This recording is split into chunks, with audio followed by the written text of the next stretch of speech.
Hey guys, welcome to my channel. My name is Kate. If you're new here, I like to talk about all things luxury. So if you're into that kind of thing, feel free to subscribe and come and join our little luxurious family that we have here. We would love to have you. I actually have an unboxing for us today, and I haven't done an unboxing in quite a while. I think the last bag that I unboxed on my channel was let me actually check before I say something that's not true. Oh yeah, I was thinking it was my Birkin 25, which was 7 months ago, but it's not. It's actually 5 months ago, and that was unboxing my Chanel mini flap.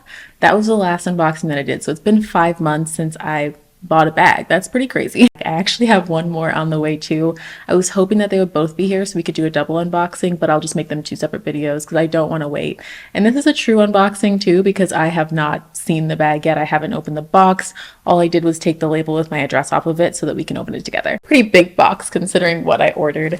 I ordered this from Rebag and I can't wait to show you what I got and then we'll talk about it. I like to get right to the unboxing part, so let's go ahead and cut this open and then we can talk about the bag. There's a bunch of paper in the box. I'm just going to take it out so that you guys don't have to hear it. All right, and here is the dust bag. I'm so excited. It's so cute. This is what I got. Oh, here's the front. Okay, wait. I have to fix the little charms. Let me fix them.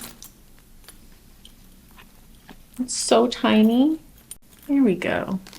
This is what I got.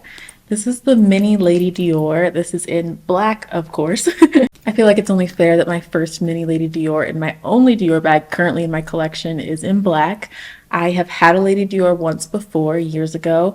I had a pink medium-sized Lady Dior that I purchased for about $1,500 from FASHIONPHILE. It was a great bag, but the problem was that I just don't really wear pink. Like I used to collect these colors and I think that they're beautiful. I think they're pretty, but like I don't wear any of those colors.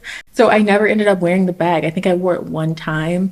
I don't even know if I wore it out. I know I wore it for some pictures one time, but I don't even know if I actually ever wore the bag out before I sold it. And I just did not want to make the same mistake again. So I was like, I have to get a neutral color. Really, most of my bags now at this point are neutral colors because that's what I'm actually going to use and what I'm going to wear. I talk a lot about luxury minimalism on my channel. So I like to practice what I preach, if you will, and I am only buying things that I feel like I am really going to wear.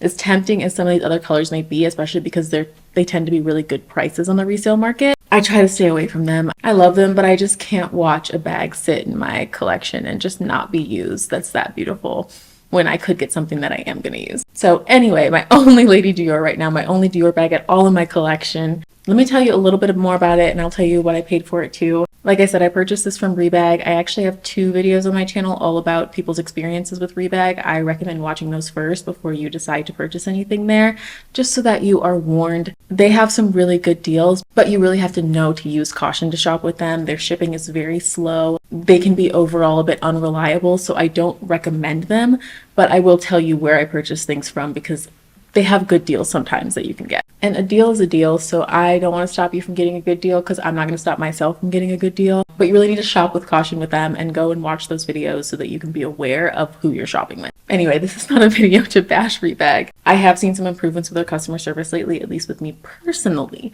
but I don't want to speak for anyone else. Anyway, let me tell you how much I paid for it, and I'm going to look up the price because I don't want to tell you the wrong thing. So this bag retails for $5,500 directly from Dior, brand new, and I purchased this one for $2,253. So it's almost exactly half of what you would pay buying in store. Now, it is missing the strap. That's the one thing about this bag that's what made it quite a bit cheaper.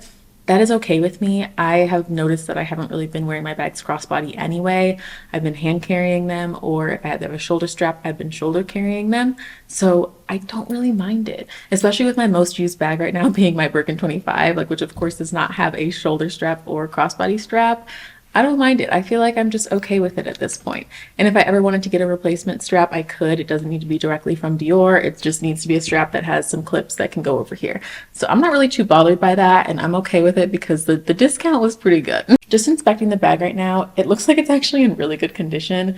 One thing I have noticed about Rebag, sometimes they'll tell you that it's in good condition. Let me see what this one actually said. So their rating scale is fair, good, very good, great, excellent, and pristine. This one said that it was good, so one step below the bottom. It says that there's wear and scuffs on the exterior, handles underneath the flap, opening, trim, marks on interior, scratches on the hardware. And yes, I see the scratches on the hardware. I see that the shape is a little bit misshapen just from use over time.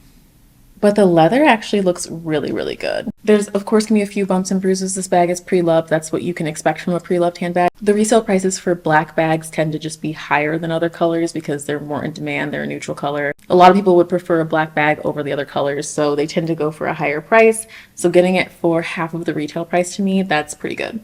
The tag is like holding the handles together, and I don't want to take the tag off just yet until I like inspect the inside of the bag. So I'm trying to get this tissue out of here. Like I get, you know, having the tag here so that people can't just like wear it and then take it back.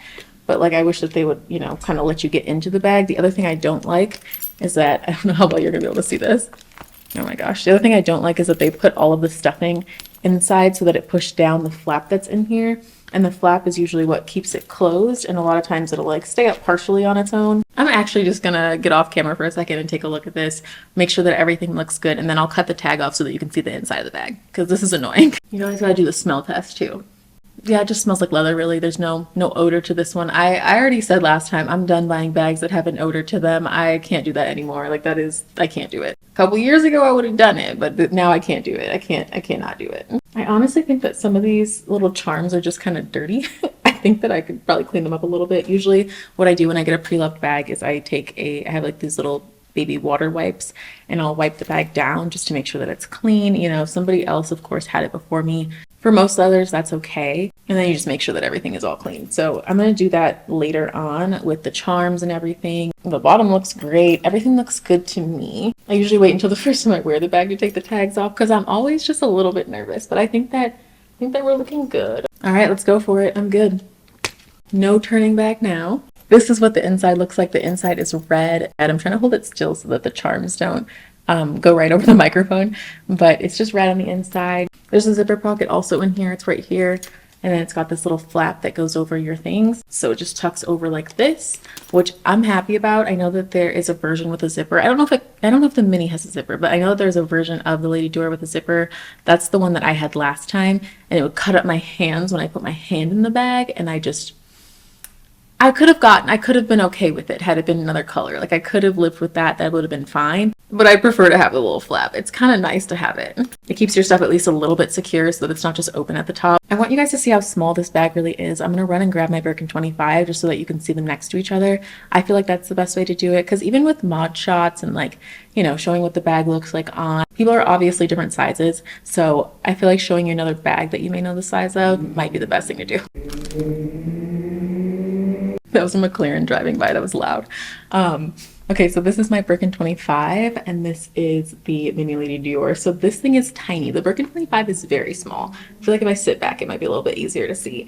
But this bag is teeny tiny. It does still fit the Canon G7X, because if you know me, you know I need to be able to fit a digital camera in any bag that I have. It still fits in here just fine. And phone, this is just the regular iPhone Pro, whatever the newest one is, Pro. It is the 15. It's just fine in there, not a problem. I feel like another bag that people may be, you know, familiar with is this is the Chanel Extra Mini. So it's not the regular mini size, it's the extra mini size. It's very teeny tiny. So this is that compared to the Mini Lady Dior. I brought out one more bag that people may be familiar with the size of. This is the Mini Jody from Bottega Veneta. And then compared to the Mini Lady Dior. So the Mini Jody is a small bag.